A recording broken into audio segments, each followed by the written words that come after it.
Et encore, on n'en a sélectionné que 3, mais il y avait plein d'autres idées qui on nous a soufflé, ou on a eu nous-mêmes. Donc, je l'ai dit, pourquoi cette campagne? D'abord, pour sortir de l'indifférence générale. Nous sommes dans une société où nous sommes dans la jungle de la communication. Le regard, quand on se promène dans la rue, partout. La publicité est présente partout.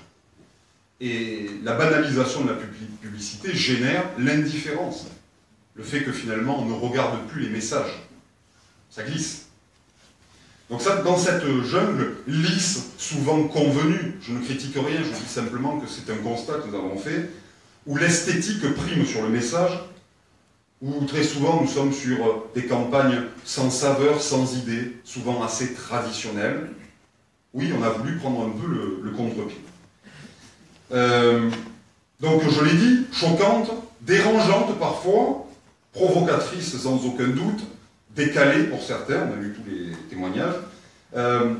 On savait qu'elle ne mettrait pas tout le monde d'accord, cette campagne de communication. Et même en interne, on savait qu'on allait déranger, peut-être questionner des étudiants, peut-être de futurs étudiants aussi, des lycéens ou leurs parents, non personnels, qui sont pour la plupart fiers, très fiers, de travailler et de participer à cette dynamique collective.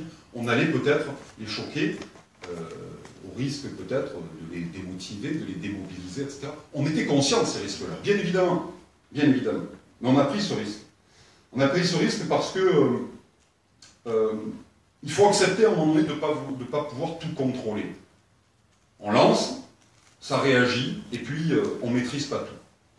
Et il faut accepter que les représentations soient différentes, que la manière de percevoir les messages soit différente, que ces messages qu'on a véhiculés puissent être interprétés, voire quasiment rejetés. Et ça a été le cas. J'ai eu des témoignages de gens qui ont rejeté, même des gens qui connaissent très bien l'université ou qui sont attachés, on dit c'est une honte la campagne que vous avez lancée, c'est scandaleux, voilà. Après, il y a des gens qui n'ont pas bien compris non plus, mais je respecte cela. Je respecte parce que, effectivement, c'était l'effet recherché, intrigué. Parfois on saisit, parfois on ne saisit pas. J'ai vu des reportages qui montraient que des gens ne saisissaient absolument pas, mais c'est pas grave. C'était un pari, audacieux certes, mais un pari.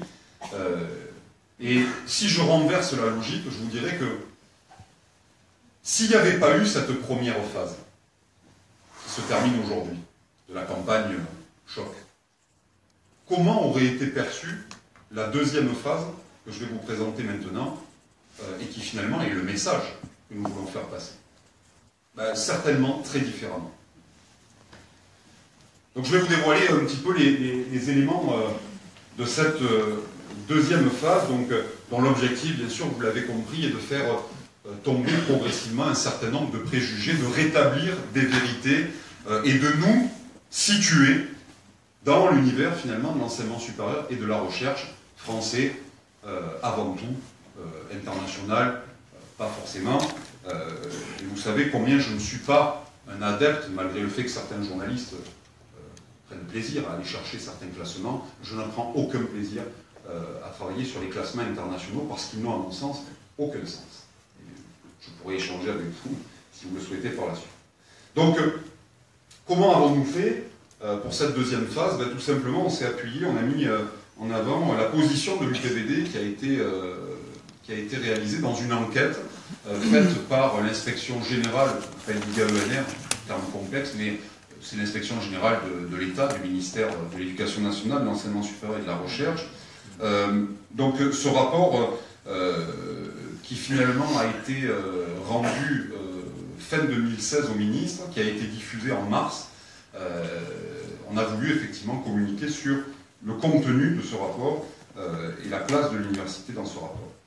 Donc cette seconde phase, elle rompt un peu avec les préjugés, avec les idées préconçues, avec les éléments qu'on a pu mettre en avant tout à l'heure. L'objectif, bien sûr, c'est de stimuler un petit peu l'interrogation, l'étonnement, la fierté peut-être, un peu de reconnaissance et de réussite finalement d'une petite institution bien implantée. Donc c'est l'occasion, bien sûr, je l'ai dit, de positionner l'université dans le paysage universitaire français, mais pas seulement. L'optique première de cette campagne, ne vous y trompez pas, c'est de positionner l'université dans l'écosystème territorial. C'est pas de faire parler de lui, comme on a pu le voir sur certains médias locaux ou régionaux, ça ne m'intéresse pas. Oui, ça a été repris par certaines agences nationales, oui, ça a été repris par quelques médias nationaux, mais ça, ce n'est pas le but, ça n'est pas intéressant pour nous. Ce qui est intéressant, c'est de solliciter, de questionner la population perpignanaise et au-delà des territoires sur lesquels nous sommes présents. Donc, ça c'est l'optique. Les trois messages donc, que nous allons faire passer à partir de demain sont ceux-là. L'université de Perpignan, première en recherche et formation parmi les 18 universités de moins de 10 000 étudiants. Première université des moins de 10 000. L'université de Perpignan, 5e en qualité de la recherche sur l'ensemble des 39 petites et moyennes universités qui ont été étudiées par le rapport, sur la qualité de la recherche, j'insiste. Et la 3e, donc, c'est l'université de Perpignan, 8e sur l'efficacité de son offre de formation parmi les 39 donc, universités qui ont été étudiées par l'inspection générale.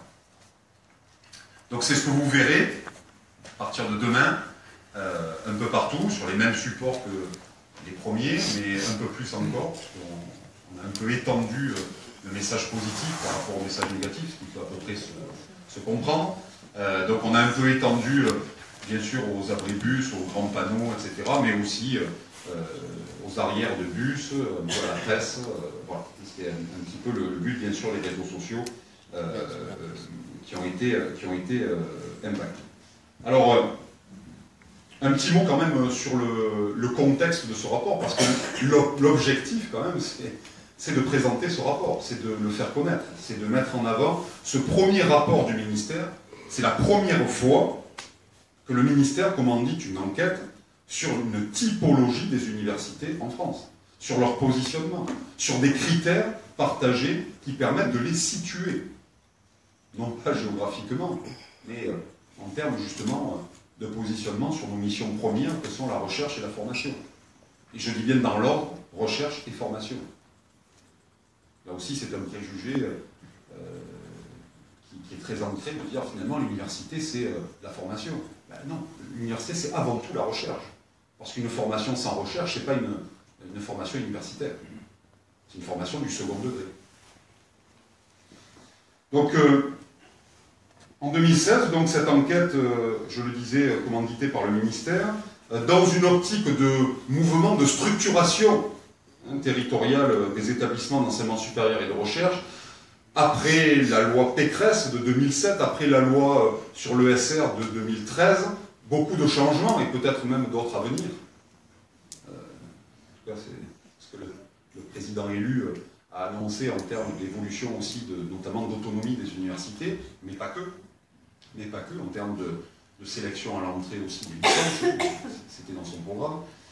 Donc, on est dans cette logique, effectivement, de mouvement de structuration qui va très vite avec l'autonomie, et l'enseignement supérieur français a muté. C'est totalement repensé, a été révolutionné en 10 ans. Le ministère a voulu savoir finalement comment on pouvait jouer sur ces structurations et finalement est-ce que toutes les universités, petites et moyennes, hors grands sites métropolitains, hors outre-mer, des spécificités aussi et des particularités qui sont difficilement comparables, comment finalement sur 39 universités qui sont dites petites ou moyennes, hors Paris, on pouvait trouver des invariants, des spécificités ou finalement des éléments de différenciation profonde. Et donc le but c'était de faire une typologie de ces petites et moyennes à partir de 5 indicateurs et de créer des groupes qui vont du groupe A au groupe D. Donc on nous explique que ce n'est pas un positionnement, mais vous allez voir quand même que si, ça l'est. Les résultats de ce rapport. Très rapidement, quelques éléments saillants. Tout d'abord, en matière de recherche.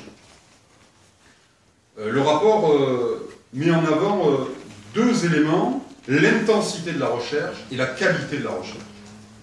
En termes d'intensité, vous le voyez, vous allez me dire, ça commence assez mal. Parce que le premier critère et indicateur que je vous montre, finalement, on est en dessous de la moyenne des 39 universités qui ont été questionnées. Donc c'est pas très flatteur. Mais c'est évident. L'intensité de la recherche, c'est quoi? C'est le nombre d'enseignants-chercheurs, c'est le nombre de doctorants, c'est le nombre de publications par an scientifique. Nous sommes 17e sur 39 sur ce critère-là, sur cet indicateur. Pour vous donner un ordre d'idée, nous sommes comparés quand même ici avec des universités qui vont jusqu'à 27 000 étudiants, 9 500 pour nous, 27 000 étudiants, et 2 500 personnels titulaires. On en compte 600.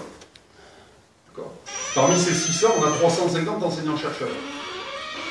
Contre plus de 1400 pour les plus grosses des 39 qui sont, heureusement pour eux, qui publient un peu plus que 350 enseignants-chercheurs à Perpignan. Heureusement que 1400 publient plus en volume global que 350. Sinon, je pense qu'il faudrait tout simplement les virer.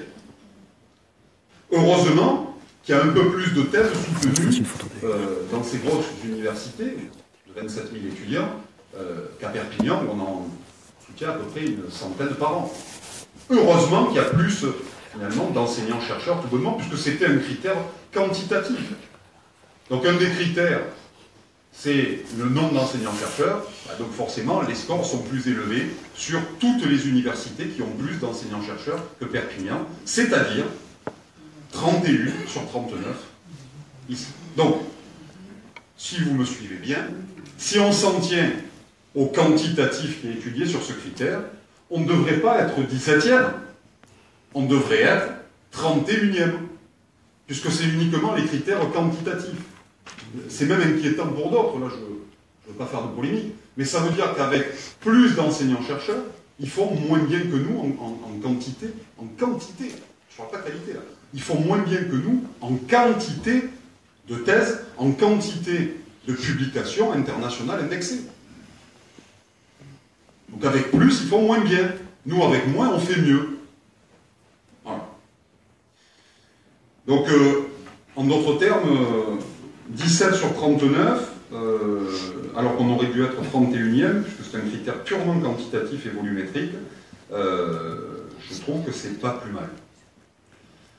Sur le deuxième critère, la qualité des activités de recherche, alors là, ça devient un peu plus intéressant pour nous, mais même c'est plus intéressant tout court, puisque quand on commence à travailler sur des ratios, c'est-à-dire qu'on ramène le nombre de publications, etc., au nombre d'enseignants-chercheurs, ce qui est quand même un peu plus intéressant et intelligent dans la démarche, on se rend compte que l'Université de Perpignan est 5e sur 39.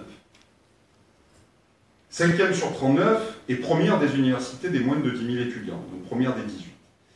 Donc on se situe dans le groupe des bonnes universités, de bonne qualité et intensité relative de la recherche. Pour vous donner un ordre d'idée, on est dans le même groupe que Montpellier 3, Cergy-Pontoise ou Amiens. Amiens, c'est 24 000 étudiants et 2200 personnels. Donc, c'est peut-être l'occasion aussi, en mettant en avant ce critère qualitatif, de rappeler par cette campagne que l'Université de Perpignan, c'est 17 unités de recherche. Je l'ai dit tout à l'heure, c'est 350 enseignants-chercheurs, c'est 400 doctorants, dans différents domaines, c'est 4 plateformes technologiques. Voilà, c'est ça l'Université de Perpignan, donc ça fait écho un petit peu à la première campagne qui était de la recherche à l'Université de Perpignan, mytho. Oui, il y a de la recherche, et en plus, elle est de qualité. Donc la mission, finalement, de l'inspection générale a identifié plusieurs facteurs de la réussite en matière de recherche des universités, donc ils ont essayé de critériser, et l'Université de Perpignan compte 4 des 5 critères qui ont été identifiés. Donc, il y avait le premier critère, c'était la pluridisciplinarité incluant le secteur santé, dans le rapport. Donc on n'a pas ce critère. L'importance de la présence des organismes de recherche sur le site, ben, ça tombe bien parce qu'on a densifié ces dernières années la présence des organismes et des partenariats, du nombre d'unités mixtes de recherche avec le CNRS, avec l'IRD, avec le PHE, avec le Muséum d'Histoire Naturelle, avec l'INSERM, on a maintenant des gens d'ici, mais aussi avec l'Université Pierre et Marie Curie à Banyuls, mais aussi avec le CNRS et le Muséum d'Histoire Naturelle à Tautavel. On a densifié nos partenariats et l'implantation des organismes de recherche. On a créé une fédération de recherche sur l'aide au développement avec l'IRD, l'Institut de recherche au développement, ce qui est quand même important. Il y a 10 chercheurs de l'IRD qui sont arrivés il y a quelques temps maintenant. Donc ça, c'était un critère. La présence de très grands équipements de recherche sur le site ou à proximité, bon, ben c'est le cas, notamment avec le four solaire d'Odeillo, vous le savez. L'affirmation d'une stratégie de niche. Alors, par définition, on a fait ce travail il y a quelques années maintenant, d'identification de nos zones de force, de ce qu'on appelle vulgairement la smart spécialisation, voulue par l'Europe. On a fait ce travail très tôt, avec Xavier Pi notamment, autour finalement de nos zones de force, de nos niches, de nos spécialisations, par exemple les ENR, les milieux marins au sens large, les bio-environnements, hein, et quelques niches comme ça que nous avions identifiées comme étant spécifiques et de très haut niveau. Et qui se traduit notamment par des succès spécifiques en matière de dispositifs d'excellence, hein, comme le grand emprunt de l'État, les LABEX, etc., etc. Et enfin, une stratégie de mise en réseau totalement assumée et qui permet donc de bénéficier de forces de recherche des partenaires avec lesquels s'établissent les coopérations renforcées. Donc, sur ce critère-là, la mission du ministère conclut que la taille et la nature des champs disciplinaires développés par les établissements sont des facteurs importants, mais pas exclusifs de la réussite en matière de recherche. D'autres stratégies plus ciblées en termes d'excellence et de coopération permettent également d'assurer une visibilité certaine à des établissements de plus petite taille. Et c'est bien là tout l'intérêt de notre positionnement stratégique. Donc, premier enseignement là-dessus, arrêtons une bonne fois pour toutes de voir notre taille comme étant un complexe potentiel, comme un défaut, comme une tare quasiment. Notre taille, elle nous permet notamment aujourd'hui d'accomplir de grandes choses, de belles choses. Et ces résultats le prouvent. Là, on n'est pas que sur du déclaratif. On est sur de l'objectivé. Perpignan, c'est où, c'est quoi? C'est le 5e national des petites et moyennes en matière de recherche. C'est indiscutable. Et donc, à partir de là, comme ce n'est pas discutable, on va essayer peut-être de comprendre comment on peut mieux fonctionner, parce que il ne faut jamais se satisfaire de ce que l'on a, comment on peut encore progresser, parce qu'on peut encore largement progresser, mais arrêtons aussi de nous rouler par terre en disant qu'on est mal loti, qu'on est petit, bien sûr qu'on a manque de moyens, bien sûr que quand j'ai comparé encore là récemment, pas plus tard que cet après-midi, sur l'ensemble des 39 là qui ont été étudiés, quand je vois le ratio nombre d'enseignants-chercheurs, nombre d'étudiants, bien sûr qu'on est tout au fond de la liste. Bien sûr. On peut se rouler par terre, on peut taper du poing, on peut s'énerver, on l'a fait plusieurs fois, ça n'empêche pas. Mais il n'empêche que ça ne nous empêche pas d'avancer, ça ne nous empêche pas de travailler, ça ne nous empêche pas de faire de la qualité. Il faut unir nos forces, c'est ce qu'on fait. Il faut définir des stratégies claires, c'est ce qu'on essaie de faire tous ensemble. Et puis, il faut aussi qu'on rayonne et qu'on travaille en partenariat et en réseau, parce que c'est la clé de la réussite pour des structures de notre taille et de notre type. En réseau local et en réseau national et international dans l'enseignement supérieur et la recherche. Sur le domaine de la formation, plusieurs critères. Le premier est intéressant, très intéressant. Il traite de l'évolution démographique des étudiants. Et là, vous voyez que, alors là, on est quasiment dans les derniers de la classe. On est en dessous de la moyenne, notre évolution démographique est catastrophique. Catastrophique. Sur les 5 dernières années, on a perdu 1500 étudiants. C'est un fait. Et l'interprétation de l'inspection générale, puisqu'ils sont venus nous l'exposer, ce rapport, c'est de dire, finalement, vous n'êtes pas attractif. Regardez les chiffres. Et donc, je me suis fendu d'un courrier à l'inspection générale pour expliquer que ce n'est pas un élément subi, c'est un élément choisi. En d'autres termes, cette évolution démographique depuis 2010, on aurait pu continuer la pente ascendante du nombre d'étudiants. C'était très facile. Très facile. On a choisi de mener une politique inverse. Moins de quantité, plus de qualité. Ça a été ça, notre politique. Et on l'assume et on continue à l'assumer. Je pense même que j'en suis personnellement, et mon équipe, je le sais aussi, très fier. Très fier de cette politique qualitative. Parce que ça nous a permis derrière... Alors, bien sûr, hein, là, on a perdu beaucoup de points dans le classement. Hein. On aurait pu être encore plus haut, parce qu'on a perdu des points sur ce critère d'évolution démographique. Donc, si vous voulez, le choix qui est fait par une petite université comme la nôtre, c'est d'accueillir moins, mais mieux. De ne pas se disperser. On a fait des choix stratégiques. Depuis 2010, on a diminué, je l'ai dit, de 1500 le nombre d'étudiants. Et en parallèle, vous allez voir qu'on en a gagné quasiment autant. Pourquoi on a diminué? Parce qu'on avait des délocalisations à l'étranger. Beaucoup. Beaucoup trop. Une petite liste, florilège: Maroc, Algérie, Tunisie, Bénin, Comores, Liban, Chine, Thaïlande, et j'en passe. En 4 ans, on a mené une politique pour diminuer de plus de 800 les inscrits à l'université en fermant progressivement ces délocalisations. Pourquoi? Parce qu'on ne garantissait pas la qualité optimale des enseignements sur différents sites. On n'avait pas les moyens de se disperser, même avec des partenariats de haut niveau. Donc on a recentré. Deuxième élément, le nombre d'étudiants internationaux, notamment en provenance d'Asie. On a mené une politique où on a diminué de 600 le nombre d'étudiants en provenance du continent asiatique. Alors là, c'était pas compliqué. Ça aurait été d'une simplicité, d'une facilité que de multiplier par 4, par 5, même par 10 le nombre d'étudiants asiatiques. Il y a une demande croissante, permanente. Sauf que, là aussi, on a décelé, dans les partenariats qu'on avait, des failles. On a décelé des niveaux, notamment de français, insuffisants, alors même qu'ils étaient validés par le centre, le CIEP, hein, qui leur validait le niveau B2. C'était eux qui leur validaient, c'était pas nous. Ils n'avaient pas le niveau suffisant une fois qu'ils arrivaient, alors qu'ils avaient tout ce qu'il fallait en termes de diplôme et de niveau de langue. Donc on a dénoncé les partenariats, dénoncé les conventions, et on a réduit de 800 à 150 le nombre d'étudiants asiatiques sur le campus. Et aujourd'hui, la différence, c'est qu'ils sont beaucoup moins nombreux, mais ils réussissent beaucoup mieux.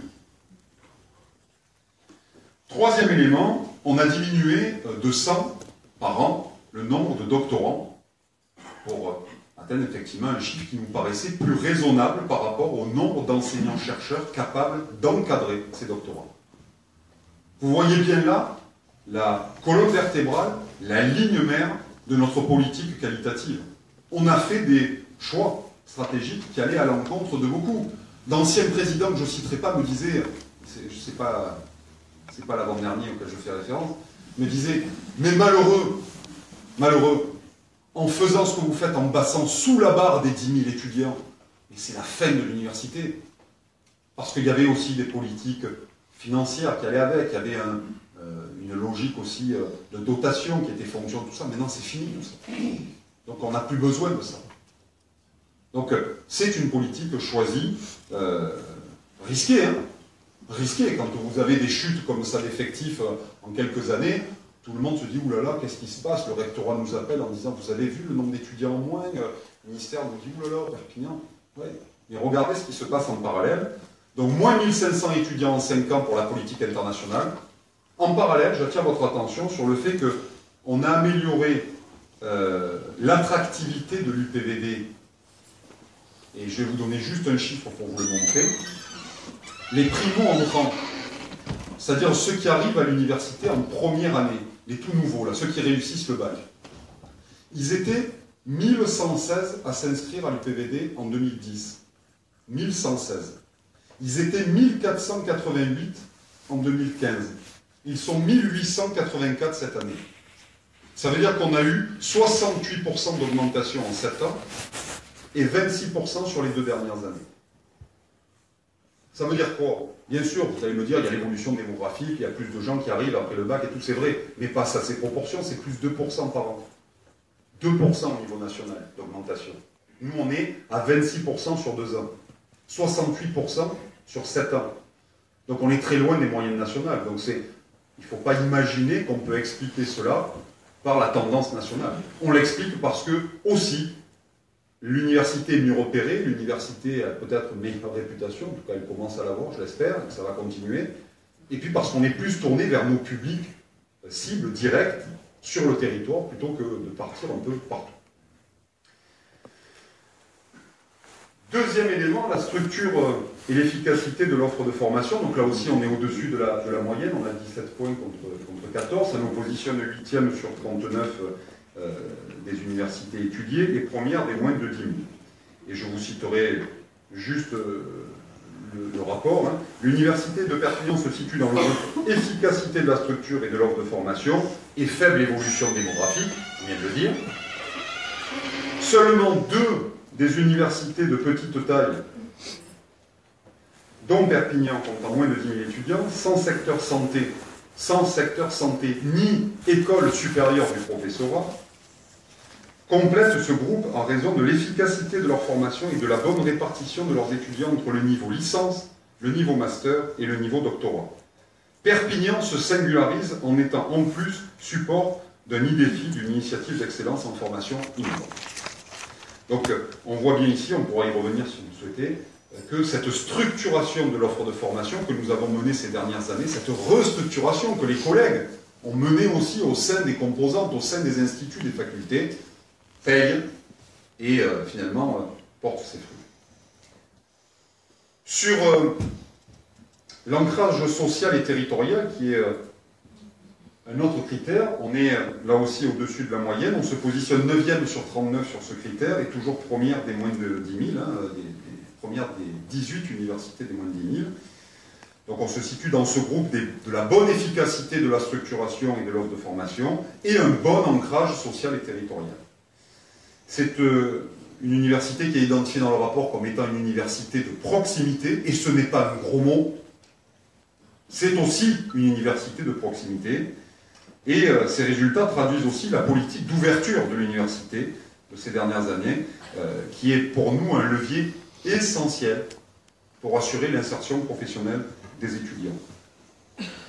Elle obtient notamment, et le rapport le met en exergue, de très bons résultats en matière d'apprentissage et de formation continue. Là aussi, quand vous voyez l'évolution des effectifs de formation continue à l'université de Perpignan, la courbe est exponentielle. On est passé de moins de 300 stagiaires de la formation continue il y a 7 ans à plus de 1000 cette année.